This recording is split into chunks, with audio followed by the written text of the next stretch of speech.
Aujourd'hui, en ce lundi un peu gris, c'est jour de festivités avec Éric Veilleux des bons conseils. Pourquoi c'est jour de festivités, Éric? Ben, on est festif. On a festivité beaucoup de temps.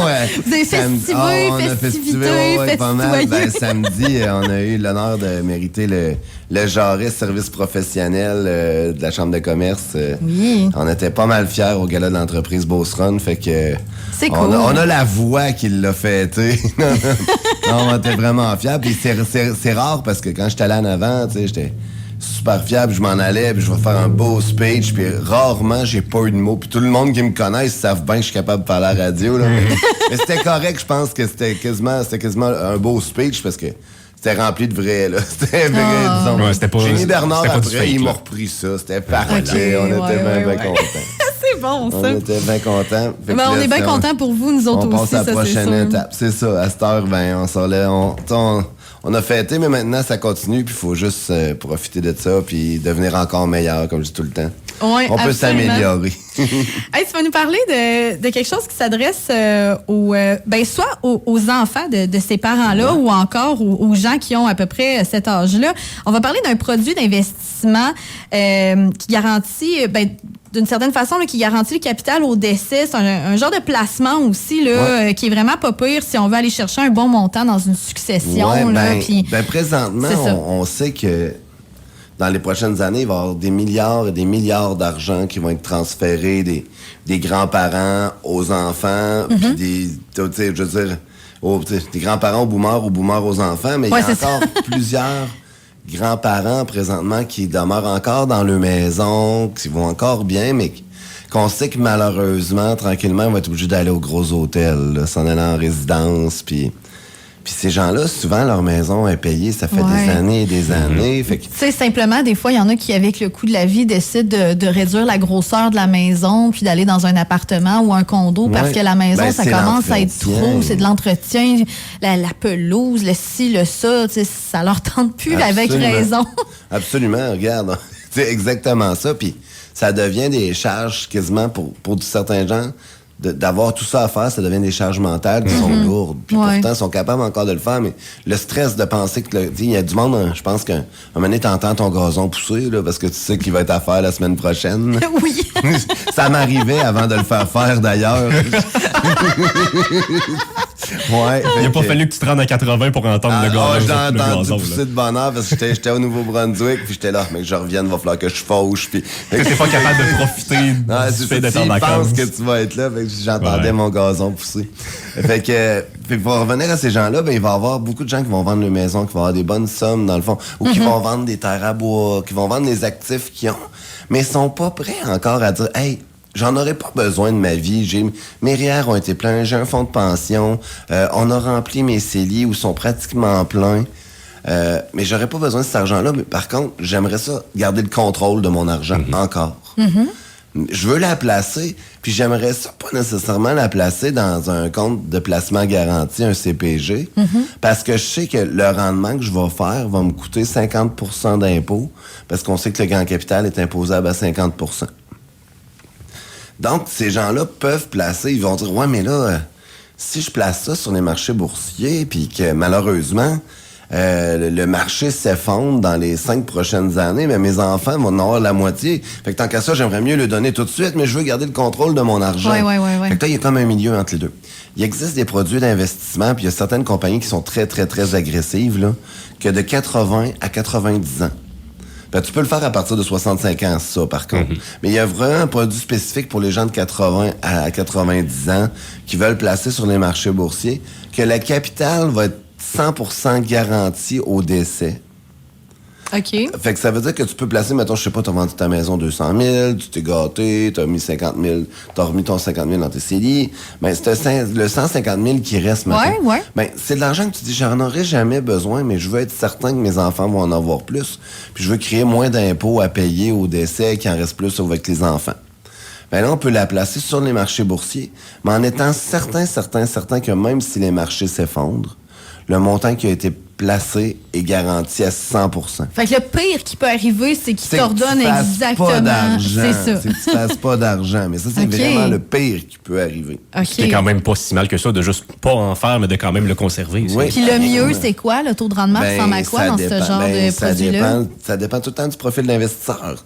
Si tu es prêt à dire, moi, je vais mettre un peu de techno là-dedans, genre, je vais mettre des fonds de ressources, pas trop d'obligations, beaucoup d'actions. Le mieux, c'est toujours... On est où présentement dans un cycle boursier? C'est quoi le mieux? On est où dans le cycle boursier? Le profil d'investisseur, c'est pour quand à peu près? Combien de temps? Pendant combien de temps que cet argent-là peut être placé? Mais là, c'est pas grave si c'est 2 ans puis il arrive un décès. C'est triste, mais c'est pas grave. Je veux dire, l'argent va être encore là. Mais placer puis dire, je suis vraiment, vraiment malade puis il me reste 1 an et demi à vivre. Moi, je dis que rentrer sur les marchés boursiers pour en bas d'1 an, il faut vraiment que tous les marchés soient à terre, puis c'est un bon temps d'investissement. Ouais. Parce que rendu là, je vais quand même dire à mes clients, on va d'un CPG, quelque chose d'ouvert, parce que le deadline va arriver quand même. Puis là, pour les personnes là, qui ont cet âge-là, mais qui peut-être prennent notre chronique ce matin, puis écoutent ça, puis eux autres, les finances, ils connaissent pas ça, pas en tout. Souvent, ils connaissent ça beaucoup. Pour souvent, de vrai? Ils connaissent ça beaucoup. C'est moi, souvent, quand je parle aux personnes qui ont cet âge-là, le 65 ans et plus, malheureusement, il y en a beaucoup qui. Mais c'est qu'ils ont peur. C'est qu'il y a 2 extrêmes. Ils ont peur, exactement. C'est plus de la peur que de la connaissance, je dirais. Okay. Moi, j'aime beaucoup travailler. Rendu là, j'implique beaucoup. Je dis, on va travailler ça ensemble, monsieur, madame. Par contre, si vous avez des enfants ou quelle personne de confiance, j'aimerais ça que est-ce que vous seriez d'accord que cette personne vienne avec vous? Il y en a beaucoup qui aiment ça, faire ça avec leurs enfants. Elle comprenne aussi ce qu'on est en train de faire. Puis en même temps, au bureau, on a commencé à faire ça fait quand même 2 ans. Quand on a des clients un petit peu plus âgés, puis qu'on a des enfants qui sont là, on fait signer une lettre. Dans le fond, c'est une lettre qu'on a le droit d'aviser le parent d'aviser l'enfant ou d'aviser la personne c'est une lettre qui dit qu'on a une personne de confiance. Fait que s'il y a des transactions qu'on trouve bizarres, que d'un coup c'est que la personne veut sortir 75 000 de ses placements, mais on ne sait pas pourquoi, qu'elle n'est même pas capable de nous le dire à elle-même. On a le droit d'appeler cette personne-là pour dire, regarde, présentement, votre mère ou votre père est en train de sortir un montant. Nous autres, il n'y a aucun problème, on va faire ce qu'il va nous dire. Par contre, on avait l'autorisation de vous en parler. À partir de là, vous faites ce que vous voulez avec. Mais si la personne dit non, tu ne sors même pas de l'autorisation, je sors mon argent, ça finit là. Mais je trouve que ça vient protéger. Des fois, avec un petit peu de démence, un petit peu de... il y a aussi tellement de fraude dans les derniers temps aussi. On le voit. Oui, fait qu'au moins... On aime beaucoup ça. Fait que c'est un bon moyen de travailler en collaboration avec les gens qui vont... Ça doit rassurer les enfants aussi. Absolument, parce que là, on travaille ensemble, puis on explique pourquoi qu'on a placé dans ce produit-là, puis c'est quoi les impacts qu'ils vont avoir, parce que c'est sûr que rendu 75, 80, puis je dis pas qu'il y a bien des gens qui sont... je vais prendre mon beau-père qui a eu 80 hier, je vais lui expliquer quelque chose, je sais très bien qu'il va comprendre. Mais tranquillement, on voit qu'il y a des gens qui ça ralentit, puis c'est un petit peu plus compliqué. Oui, ça dépend de chaque personne. Il y a des gens de de 65 ans qui sont des fois beaucoup plus maganés que des gens de 80. Mon grand-père à 75 ans continue d'entailler les érables à la main puis tout passer ça tout seul. Puis on a des discussions autour du café à cabane puis on en parle d'argent et d'affaires de même. C'est ça, exactement. Fait que c'est pour ça que je dis qu'ils sont informés pas mal plus qu'on pense. Mais par contre, c'est juste de faire comprendre qu'il y a des nouveaux produits puis il y a des produits qui sont faits pour ces gens-là, qui sont vraiment adaptés à ces gens-là. OK, mais c'est intéressant. Il va y avoir beaucoup, beaucoup de... Puis tu sais, ça, je le disais à mes clients, là, commencez à en parler. C'est tout le temps un peu tabou, mais parlez-en avec vos parents un peu. Parce que des fois, là, ils ont des sommes de côté qui sont juste parquées dans le compte de banque, genre, parce qu'ils en ont là, puis eux autres, ils l'ont tout le temps mis dans leur petit compte. Puis même dans le compte chèque, là, je le vois dans le compte chèque à 0% d'intérêt, puis ils mettent l'argent là, puis ils la gardent, puis c'est correct, ça les sécurise, parce qu'ils la voient. Ils mettent le relevé à jour, puis ils le voient, mais les relevés, là, ça est en train de tranquillement, malheureusement, s'en aller pour ces gens-là. Surtout les relevés papier, il y en a pratiquement plus. Comment on fait pour amorcer la discussion? Puis ça, c'est une question que je vais te poser parce que t'es un gars de finance, mais tu dis toujours que l'argent, c'est relié aux émotions. Puis on le sait qu'il y a une certaine génération, là, que, tu sais, si, mettons, t'as une 50aine d'années, tes parents ont genre 65, 70 ans, là, Comment on fait pour parler d'argent avec eux? Parce que pour de vrai, c'est pas évident pour Absolument cette génération-là de parler d'argent. Ils ont été élevés dans le tabou québécois que l'argent, c'est mal. Hey, ça, c'est difficile. Oui, hein? C'est très, très difficile. Il n'y a pas de recette magique. C'est comment tu es par rapport à la personne. Est-ce que, si tu y parles à tous les jours, si tu l'appelles une fois par année, puis hey, salut, papa, by the way, ça fait un an qu'on s'est pas parlé, je veux savoir comment t'allais. Puis, tes placements, là, ça se peut qu'ils soient un petit peu moins bien là-dedans. Mais, d'en jaser, de prendre le temps d'en jaser, juste.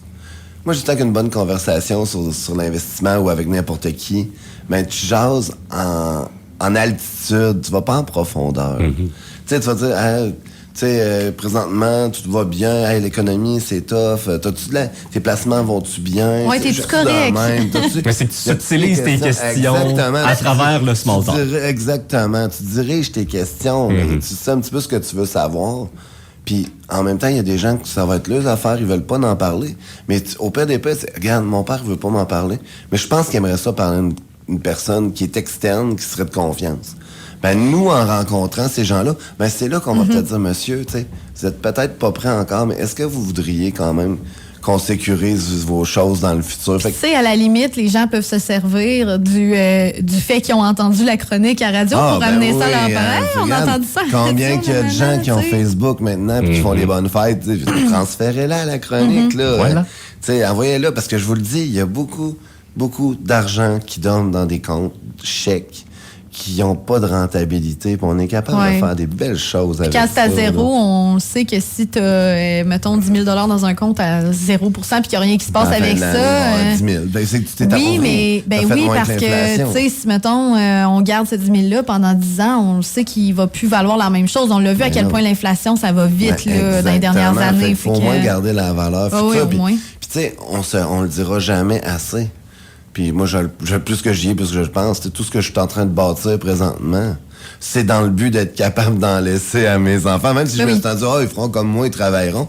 Mais c'est drôle, j'ai juste 44 ans, puis je commence à dire, non, je veux laisser quelque chose. On veut laisser quelque chose. On veut laisser un legs physique, on veut laisser un legs d'amour. On veut, tu sais, fait que tout ça, c'est... Mon père a toujours dit, je vais flamber tout mon argent, vous aurez rien en joke, mais finalement, c'est pas ça qui se passe quand il est rendu à...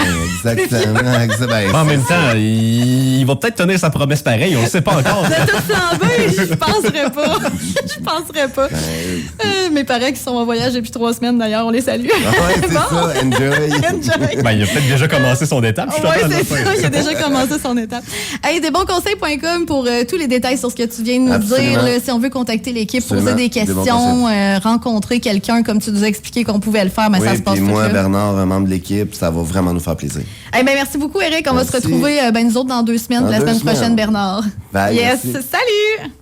Desbonsconseils.com vous a été présenté par Éric Veilleux et son équipe située au 135-25 boulevard Lacroix à Saint-Georges. De la naissance d'un enfant au transfert d'un patrimoine, différentes stratégies s'offrent à vous. Parce que chaque situation financière est unique. Vous devez vous assurer d'en tirer le maximum. Notre équipe d'expérience est là pour vous donner les bons conseils dont vous avez besoin. Communiquez avec nous au 228-72-24 ou desbonsconseils.com.